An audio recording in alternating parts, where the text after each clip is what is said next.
3200 টাকার ড্রেস আজকে দিয়ে দিলাম কত, মাত্র 1580 টাকায়। দেখেন 1580 টাকার ড্রেস, চিন্তা করেন কি পরিমাণ ডিসকাউন্ট আপনাদের জন্য আমরা রাখছি।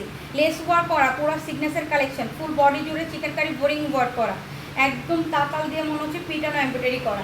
অ্যান্ড এই হচ্ছে লোয়ার পোর্শনের একদম পুরো আপনার কাট ওয়ার্ক করা, অ্যান্ড হচ্ছে লেস ওয়ার্ক করা লোয়ার পোর্শন। দেখছেন যেটা আপু টোটালটাই হচ্ছে সিগনেচার একটা আইটেম। আমি একটু সিঙ্গেল করে দেখাই, দেখেন এগুলো করতে কিন্তু অনেক সময় লাগে, অ্যান্ড এগুলোর দাম অনেক বেশি। অ্যান্ড ফুল স্লিভস কাভার করবে, এখানেও সেমভাবে আপনার কাজ করে দেওয়া আছে। ব্যাক সাইডে প্লেনে আছে, ব্যাক সাইডে প্লেন আছে, দেখাইলাম না ভালোভাবে কারণ ফুললি প্লেন। বডি একদম ফ্রি সাইজ বডি দেওয়া আছে, আপনি মোটামুটি 65-70 ধরেন না, 65ই ধরেন, বানাইতে পারবেন। দোপাট্টাগুলো একদম প্রিন্টেড দোপাট্টা আছে, যেগুলো দেখতে অনেক বেশি সুন্দর লাগে। কন্ট্রাস্টের দোপাট্টা সবাই পছন্দ করে। এখন দেখবেন বাসায় এক কালারের ড্রেস থাকলে কন্ট্রাস্টের দোপাট্টাগুলো বেশি পরে, এমন একটা 3 পিসের দিয়ে পরে বের হয়ে যায়। অ্যান্ড এটার সাথে সালোয়ার পেয়ে যাচ্ছে 2 পিসও না আপু 3 পিস। 3200 টাকার ড্রেস 1580 টাকায় নিয়ে নেন।